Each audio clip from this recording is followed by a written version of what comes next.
Hello my dear students, कैसे हो। आशा करता हूँ आप बिल्कुल ठीक होंगे।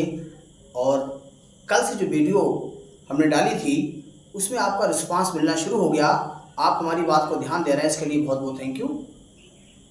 और आज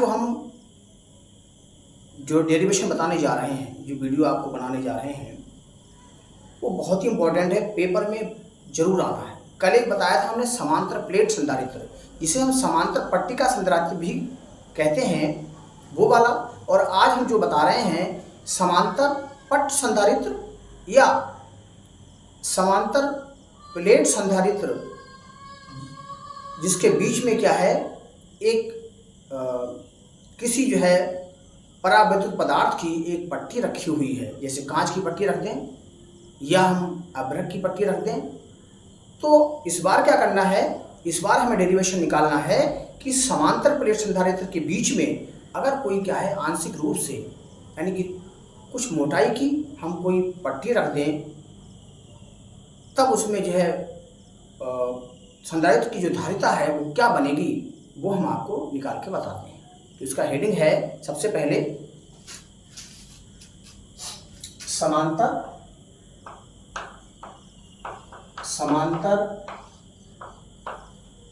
प्लेट,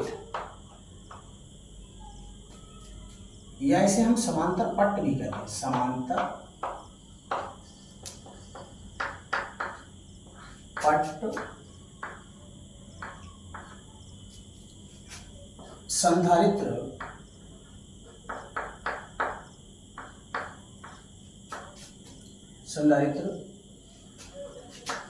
की धारिता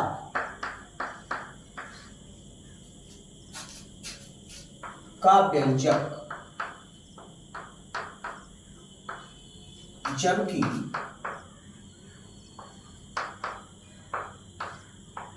प्लेटों के बीच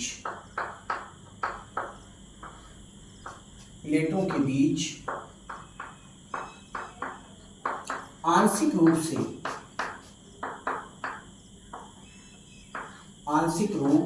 से कोई परावैद्युत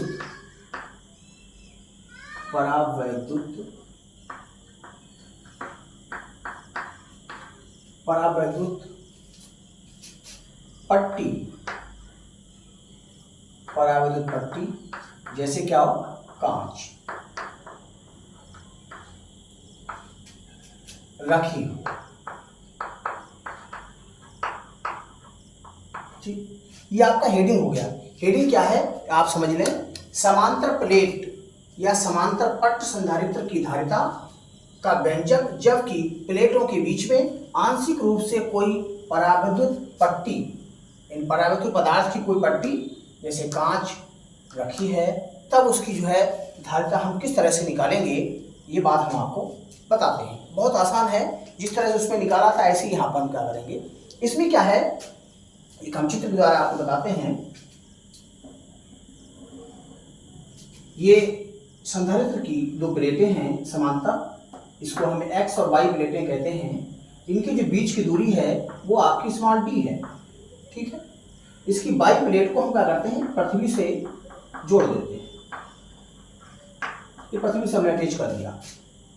पिछले वाले हमने आपको बताया था कि इसको हम प्लस आवेश देते हैं, फिर क्या होता है, इसमें धन आवेश दे दिया और प्रेरण के कारण इस पर माइनस आ गया, फिर ये बाहर वाली प्लेट पर क्या है, प्लस आ जाता है, वो पृथ्वी के द्वारा निवृत्त किया जाता है। ठीक है, कंडीशंस वही सारी इसमें होती हैं, इसमें बार बार नहीं बताया जाएगा। इसमें अब क्या करना है हमें, इसके बीच में एक हमने कांच की पट्टी रख दी।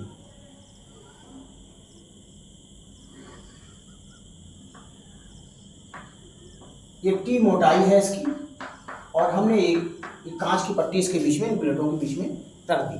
ठीक हो गया। तो थोड़ा सा इसके बारे में आप समझ लें। इसमें क्या है, माना एक समांतर प्लेट संधारित्र है जिसकी प्लेटें एक्स और वाई है, और इसकी प्रत्येक प्लेट का जो क्षेत्रफल है वो आपका कैपिटल ए है, ये आप जानते हैं। इसी तरह से इन प्लेटों के बीच में स्मॉल टी मोटाई की एक कांच की पट्टी रख दी जाती है। ठीक है, इनकी एक्स वाई प्लेटों के बीच की दूरी डी है। जो इसमें लिखा हुआ है उसी को हम बता देते हैं। वायु प्लेट को पृथ्वी से जोड़ देते हैं। ठीक, अब देखिए यहां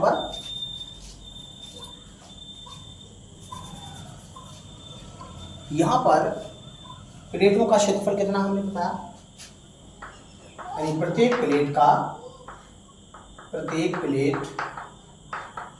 क्षेत्रफल कैपिटल ए होगा। ठीक, प्रत्येक प्लेट पर आवेश, ये भी आपको पता है क्यू के बराबर है। ठीक है, अब क्या होगा यहां से, जब हम इन प्लेटों के बीच में पट्टी नहीं रखी थी उस समय क्या होगा, इनके बीच वायु होगी। लेकिन जब इसमें हम पट्टी रख देते हैं तो ये पट्टी क्या करती है, इस वायु का कुछ स्थान घेर लेती है, अर्थात टी मोटाई के बराबर स्थान घेर लेती है। तो ये जो बचा हुआ भाग है इसमें वायु है, तो वायु के भाग की दूरी कितनी हो गई, डी माइनस टी, इसमें से टी घटा दो तो वायु में दूरी कितनी हो जाएगी, डी माइनस टी। यह लिख लेंगे वायु में दूरी बराबर डी माइनस टी हो। ठीक हो, अब क्या करेंगे, आपको पता है कि जब इस पर प्लस आवेश है जब इस पर माइनस आवेश होगा तो इनके बीच में क्या होगा, वैद्युत क्षेत्र उत्पन्न हो जाए, है ना। तो पहले जब ये पट्टी नहीं रखी हुई है उस समय इसके बीच में वैद्युत क्षेत्र क्या होगा, ये हम आपको बताते हैं। देखिए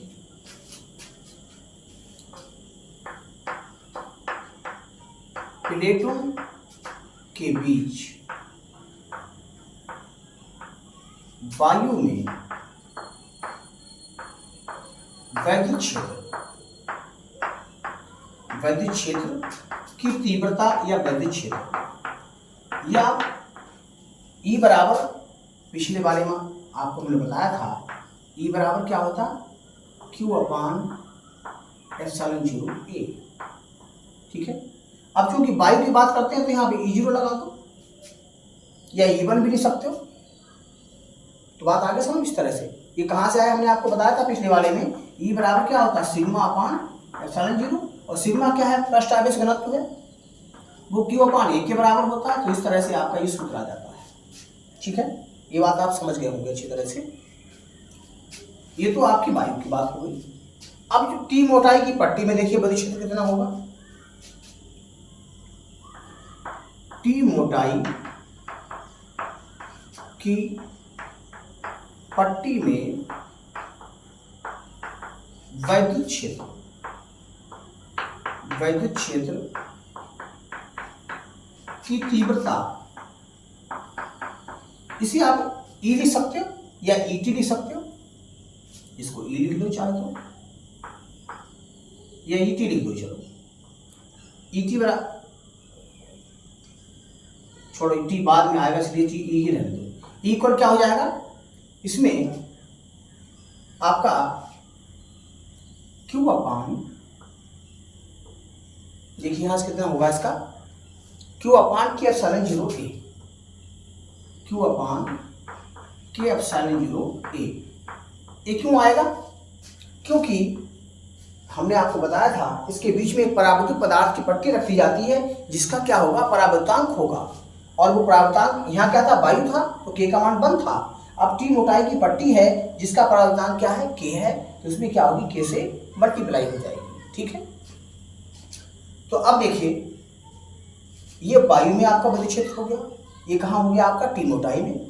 अब इस वैद्युत क्षेत्र के कारण क्या होगा, इन प्लेटों के बीच विभवांतर उत्पन्न होगा। तो प्लेटों के बीच विभवांतर क्या होगा, वो देखिए प्लेटों के बीच विभवांतर हम क्यों निकालते हैं, क्यों, क्योंकि हमें पता है C बराबर Q अपान B होता है। Q तो आ गया आपके पास, लेकिन B आपके पास नहीं है। तो अब देखिए क्या होगा, हमने एक सूत्र आपको बताया था, ध्यान दें हमारी बात को, हमने आपको बताया था E बराबर B अपान B, तो B बराबर क्या हो जाएगा, ET, सही है ना। यहाँ पर देखिए ये क्या है, वायु में वैद्युत क्षेत्र है, तो यहाँ पर क्या हो जाएगा, वायु क्या, हम जब क्षेत्र विभवांतर निकालेंगे वायु में तो क्या होगा, E0 और दूरी कितनी है यहाँ पर, D माइनस टी, तो यहाँ क्या हो जाएगा E0 और वायु में दूरी आपकी d माइनस टी हो गई। ठीक है, समझ आ गई बात। वैद्युत क्षेत्र और दूरी का गुणनफल जो है विभवांतर के बराबर होता है।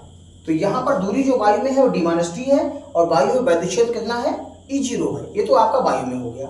अब जो पट्टी है उसमें कितना वैद्युत क्षेत्र है, E के बराबर है। तो E और पट्टी की मोटाई आपकी टी है, तो ये कुल जो है इनकी प्लेटों के बीच विभवांतर के बराबर हो जाएगा। इतना आपको समझ में आ गया होगा अच्छी तरह से। इसका स्क्रीनशॉट ले लें।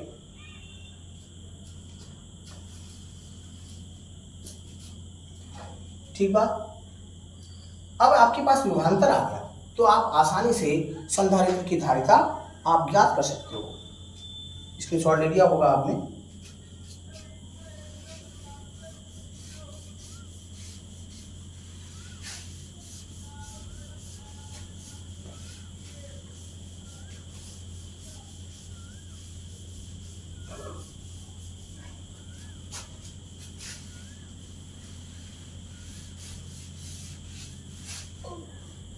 देखिए, अब इस प्रोसेस को आगे बढ़ाते हैं। कैसे?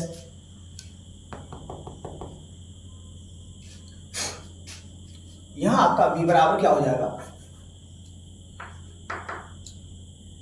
मान रख दिए किसका, E0 का। E0 का मान है Q अपान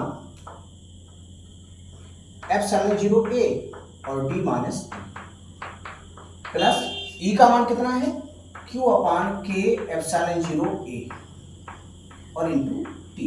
अब यहाँ पर आप देख रहे हैं Q upon epsilon 0 a common है दोनों में, तो कॉमन ले लीजिए। Q अपान एप्सिलॉन 0 a ये कॉमन हो गया। इधर क्या बचेगा, d माइनस टी। ठीक, इधर देखिए क्या बचेगा आपका, t यहाँ बचेगी, k यहाँ बचेगा, तो t अपान k यहाँ बच जाएगा इस तरह से। ठीक है, अब आपको प्लेटों के बीच विभवांतर आपको पता लग गया, ये बात आपको समझ में आ गई होगी। यहाँ पर संधारित्र की धारिता निकाल लीजिए। संधारित्र की धारिता C बराबर क्या होता है, Q अपान V। यहां से Q अपान V का मान जो अभी आया वो रख दीजिए, Q upon epsilon 0 a bracket में T minus D minus T और प्लस T अपान K। ठीक, ये कैसे के कैंसिल हो जाएगा, ये ऊपर चला जाएगा। तो इस तरह से C की जो वैल्यू आपके पास आ जाएगी एप्सिलॉन 0 a अपॉन में D माइनस टी और प्लस T अपान K। ये आपका समांतर पट संधारित्र का एक क्या है, धारिता का सूत्र आ गया। आप समझ गए होंगे अच्छी तरह से, देख लीजिए इसे।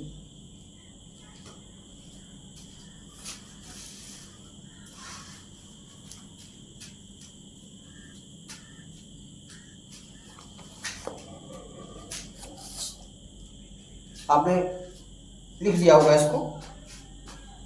इसके नोट्स बनाते रहिए साथ साथ में, और हमारे channel physics bye Ramesh sir को लगातार इसको जो है प्रमोट करते रहिए, लोगों को शेयर करते रहिए। चाहे जो भी गार्जियन देख रहे हों, चाहे स्टूडेंट्स देख रहे हों, वो सभी हिंदी मीडियम के छात्रों के लिए प्रमोट जरूर करें। तो अब देखिए यहाँ से क्या, ये आपके फार्मूला आ गया। यहाँ पर बहुत कंडीशंस होती हैं, विशेष परिस्थितियाँ होती हैं, स्थितियाँ होती हैं, वो क्या हैं हम आपको बता रहे हैं।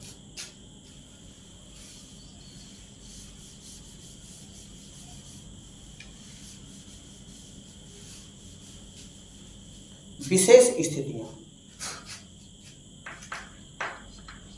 विशेष स्थितियां, विशेष स्थितियां क्या होंगी वो देखिए। नंबर 1, ये फार्मूला आपके पास आ गया। यहां पर कंडीशंस क्या क्या हैं वो मैं आपको बता रहा हूं। अगर जो आपकी यहां पर समांतर प्लेट संधारित्र है, इनके बीच में एक पट्टी हमने रखी थी।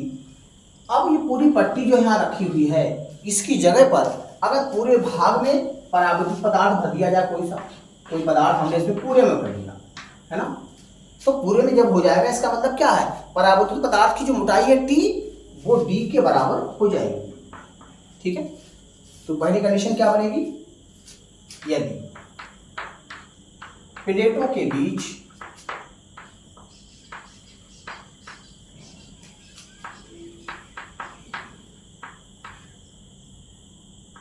प्लेटों के बीच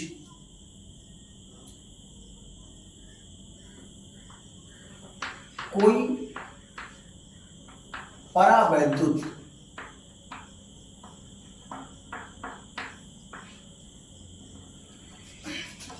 पदार्थ भरा है।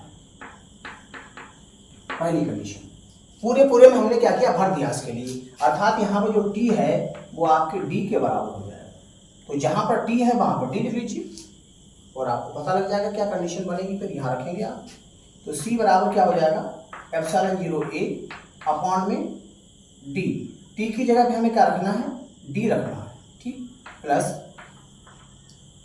डी अपॉन के, ठीक। तो ये डी से डी कैंसिल हो गया, तो ये के जो है ऊपर चला जाएगा, अर्थात के एप्सिलॉन 0 A अपॉन में डी, ठीक है। ये बात हम आपको पहले भी बता चुके हैं कि अगर समांतर प्लेट संधारित्र की प्लेटों के बीच में वायु के स्थान पर कोई पदार्थ भरा हुआ है, परावैद्युत पदार्थ, तो उसकी धारिता क्या होती है, के एप्सिलॉन 0 A अपॉन डी के बराबर होती है। यही कंडीशन हमने यहाँ पर बताई, तो इसको आप समझ गए होंगे, देख लें अच्छी तरह से। ये तो एक कंडीशन हुई, इसका स्क्रीनशॉट भी ले लें आप।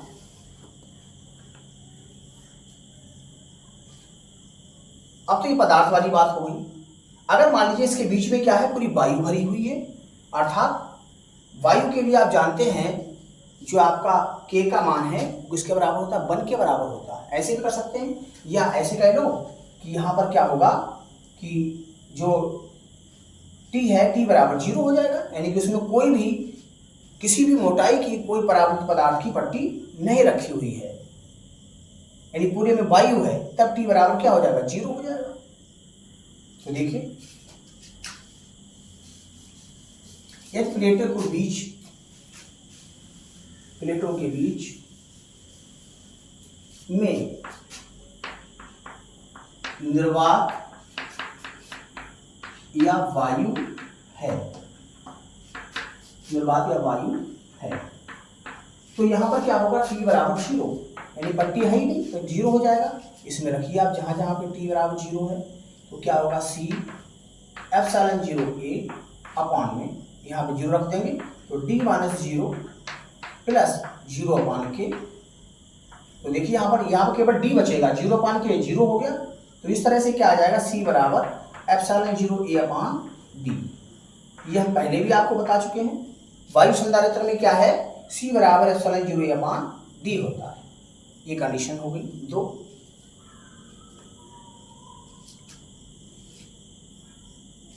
इसकी शॉर्ट लेने इसका सही से, ये दूसरी कंडीशन थी। अब हम तीसरी कंडीशन की बात करते हैं। तीसरी कंडीशन में क्या है कि अगर इस प्लेटों के बीच में क्या है, कोई धातु रखी हुई है ना, और धातुओं के लिए आपको पता है अच्छी तरह से, जो परावैद्युतांक होता है के, उसका मान अनंत होता है, ठीक है।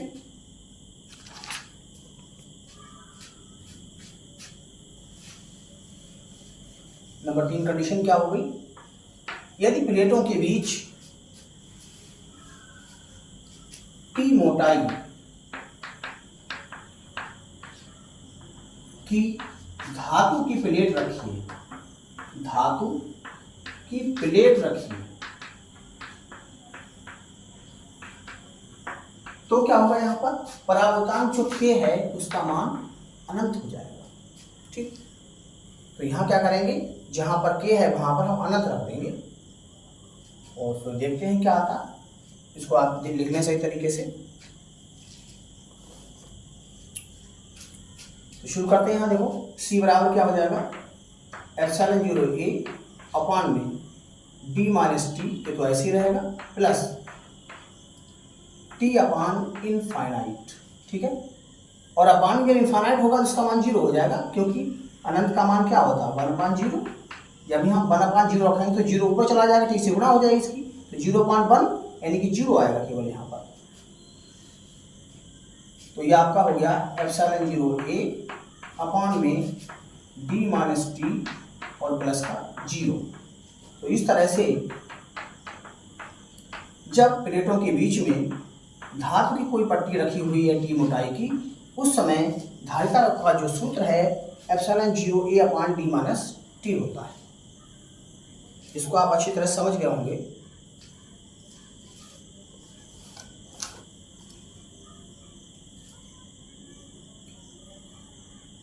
चलिए चौथी कंडीशन से क्या है? चौथी कंडीशन में यह है कि जो आपकी ये समांतर प्लेट संधारित्र, इसके बीच में बहुत सारी ये ऐसी ऐसी पट्टियां रखी हैं, पट्टियों से भरा हुआ है ऐसे करके। ये T1 मोटाई हो गई, T2 मोटाई हो गई, T3 मोटाई हो गई, T4 हो गई। इनके परावर्तांक K1, K2, K3 इस तरह से, यानी कि जब समांतर प्लेट संधारित्र की प्लेटों के बीच में T1, T2, T3 मोटाई की क्या है, पट्टियां भरी हुई हो, तब उस समय क्या है इसकी कंडीशन बनेगी। देखिए मैं आपको बताता हूं।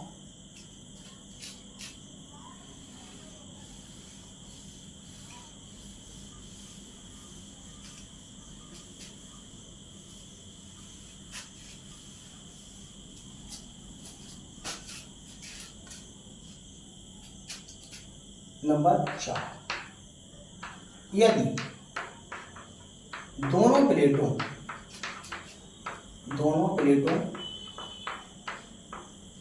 के बीच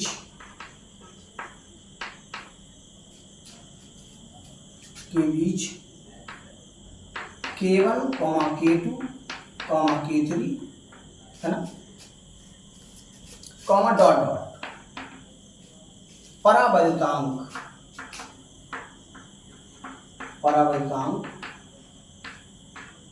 तथा T1, T2, T3, dot dot मोटाई की पट्टियां रखी हैं,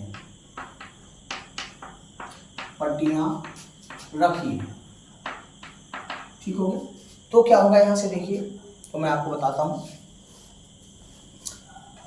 जहां पर आपके T है, T की जगह पे रख देंगे, ये क्या T1 plus T2 plus T3 सब जोड़ देंगे, ये हो जाएगा आपका T बराबर T1 plus T2 plus T3 ऐसे करके, ठीक है। तो देखते हैं क्या होता है। इसको मिटाना नहीं है, इसको देखना है,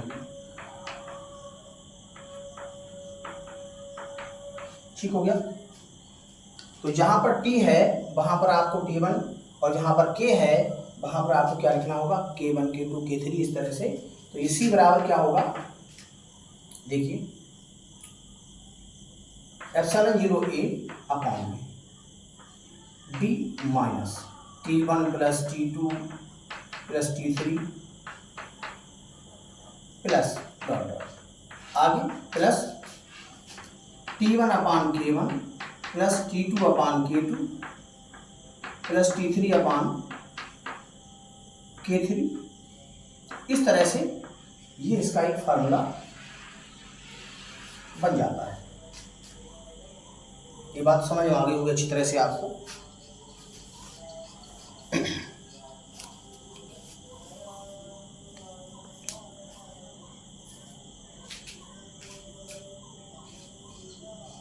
बस ये कंडीशंस इसकी थी यहाँ पर, वो हमने आपको बता दी। ये बात अच्छी तरह से आप समझ गए होंगे।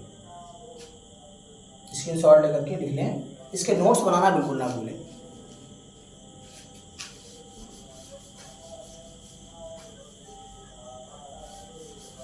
अब आगे देखिए, इससे संबंधित एक सवाल आपको हम बताते हैं ताकि आपको सही से समझ में आ जाएगा कि किस तरह से वैल्यू निकालते हैं। इसका क्वेश्चन एक लेते हैं।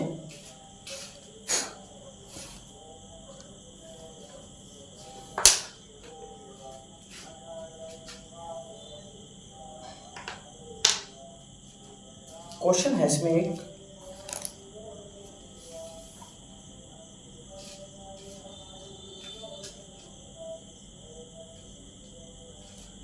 एक समांतर प्लेट वायु संधारित्र की धारिता। क्वेश्चन हो गया, एक समांतर प्लेट वायु संधारित्र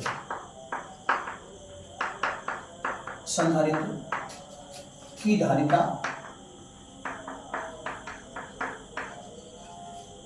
2 माइक्रोफैरड है, जबकि इसकी प्लेटों के बीच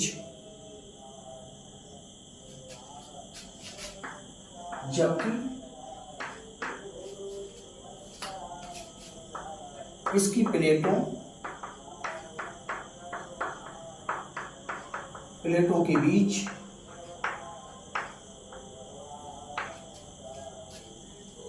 की दूरी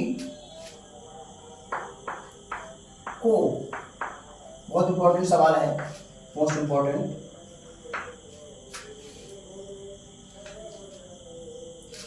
बीच की दूरी की 3/4 मोटाई की, बीच की दूरी की 3/4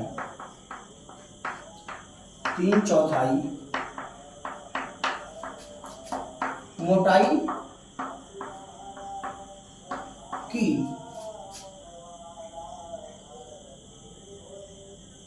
के परावर्तांक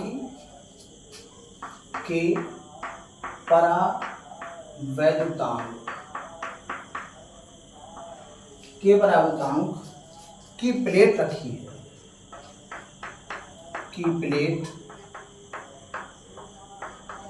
है,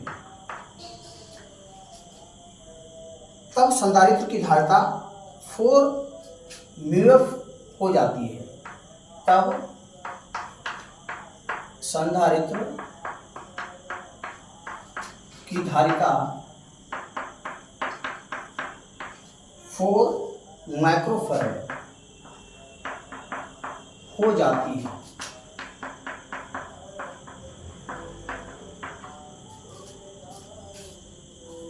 तो K का मान ज्ञात कीजिए। तो K का मान ज्ञात कीजिए। ठीक है, सवाल को एक बार पढ़ लें सही से। एक समांतर प्लेट वायु संधारित्र, अर्थात जब वायु उसके बीच में भरी है, तब धारिता C का मान है 2 माइक्रोफैरड, जबकि इसकी प्लेटों के बीच की दूरी 3/4 मोटाई की के परावर्तांक की प्लेट रखी जाती है। प्लेटों के बीच में क्या कर दिया हमने, इसकी दूरी की 3/4, दूरी आपकी D होती है, 3/4 का मतलब होगा 3/4, यानी कि T का जो मान है 3/4 D के बराबर है। तब संधारित्र की धारिता 4 माइक्रोफैरड हो जाती है। K का मान ज्ञात कीजिए, और जबकि प्लेटों का जो क्षेत्रफल है वो समान है प्रत्येक स्थिति में। तो देखिए यहाँ पर वायु संधारित्र की पहले बात करते हैं, सॉल्यूशन इसका शुरू करते हैं।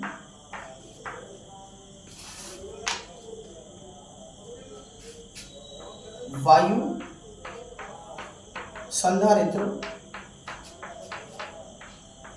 की धारिता, आप जानते हैं इसको चाहे C0 कह लो या C कह लो, चलो धारिता आपकी क्या हो जाएगी, ε0A/d, और इसका जो मान है वो दिया हुआ है कितना, कहाँ गया, 2 माइक्रोफैरड दिया है, μF। ठीक, अच्छा एक बात तो ये हो गई। साथ में T मोटाई की जो पट्टी रखी है उसमें क्या होगा, यानी कि समांतर पट्ट संधारित्र,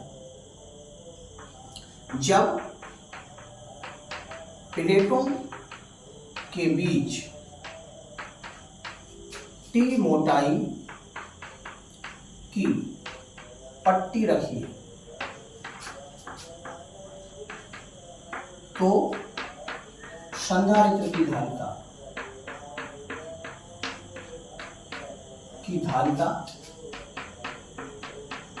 आप जानते हैं इसी के कह सकते हैं आप, इसके लिए बराबर, क्योंकि माध्यम आ गया, इसके लिए क्या होगा, ε0A/d - t और प्लस t/k, ये फार्मूला इसका होता है। इसका मान आपको दिया हुआ है, कितना फैरड है, 4 माइक्रोफैरड। ठीक, और साथ में और भी क्या दे रखा है, दिया है, इसकी जो मोटाई है बीच की दूरी की 3/4 अर्थात 3/4 डी के बराबर है। ठीक, तो यहाँ पर क्या है, जो टी है वहाँ पर हम क्या करेंगे, 3/4 डी रख देंगे यहाँ जहाँ जहाँ टी है। इतना आप समझ गए होंगे अच्छी तरह से।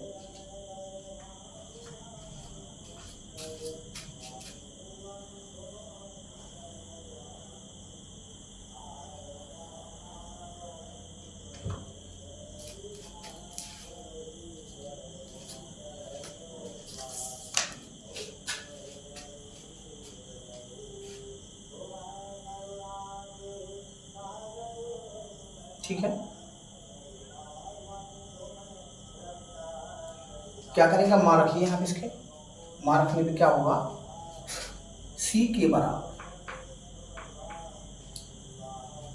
ε0 a अपान में यहाँ d -3d अपान में 4 प्लस यहाँ क्या हो जाएगा 3d अपान में 4, नीचे के आ जाएगा। सही, क्या करोगे अब आप जो है इसमें घटा दीजिए, 4 कम 4 में से 3 गया, d/4 बचा। तो ये हो जाएगा आपका ε0 a, यहाँ हो जाएगा d/4 प्लस यहाँ हो जाएगा 3d अपान में 4। ठीक, तो यहाँ नीचे देखिए d/4 कॉमन हो रहा है, इसको कॉमन ले लेते हैं। ε0 a अपान में d/4 तो हो गया कॉमन, ब्रैकेट में आपका बचा 1 प्लस 3 के कहाँ गया, के रहेगा, अभी के लिखा जाएगा यहाँ, तो ये आपका होगा 3/k बचेगा यहाँ। ठीक है, d/4 हमने कॉमन ले लिया तो 3/k यहाँ बचेगा। अब देखिए ये 4 ऊपर आ जाएगा और इसको d को भी ऊपर ले लेते हैं। कैसे लेते हैं देखो, इतना आप समझ गए होंगे अच्छी तरह से। अब आगे बात करते हैं, इसके आगे बढ़ा देते हैं थोड़ा सा। ये हो जाएगा 4 इंटू ε0 a अपान में d, और अपान क्या हो जाएगा यहाँ से 1 प्लस 3/k। अब देखिए यहाँ पर आप जानते हैं अच्छी तरह से ε0 a अपान d किसके, c के बराबर है, यानी ये मान इसकी जगह रख सकते हैं, तो उसकी जगह c कर दीजिए। आगे बढ़ाते हैं इसको।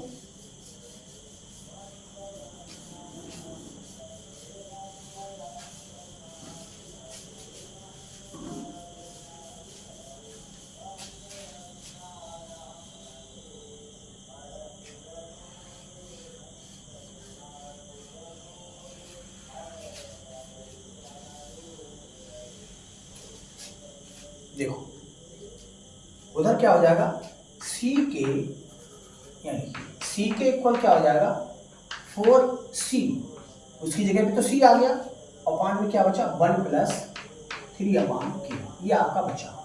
c के बराबर भी आपको पता है, देखो 4 माइक्रोफैराड है, ये तो हो गया 4 गुणा c का मान वहां पे 2 है, 2 हो गया, बटे में 1 प्लस 3/k, देखो ये इससे कर दिया, 1 आ जाएगा, इसकी मल्टीप्लाई कर दो, 1 प्लस 3/k बराबर आपका 2 हो जाएगा, तो 3/k बराबर हो गया 2 माइनस 1 आ गया, तो k बराबर आपका हो जाएगा 3। इस तरह से यहाँ से k का मान ही निकल गया। बहुत आसान था, थोड़ा सा कैलकुलेशन है बस, स्क्रीनशॉट ले लें इसको। आप इसको अपनी कॉपी में जरूर लिखें, ये बहुत इंपॉर्टेंट सवाल हैं, जितने भी डेरिवेशंस बता रहे हैं वो सब आप अच्छी तरह से करिए और हमारे साथ लगे रहिए और मेहनत से करिए। जैसे अब शुरू कर दिया मैंने, तो आप अच्छी तरह से हमारे साथ लगना शुरू हो जाओ और हमारी वीडियो को लगातार देखते रहिए, शेयर करना ना भूलें। Thank you very much. कल फिर मिलते हैं नेक्स्ट वीडियो के साथ।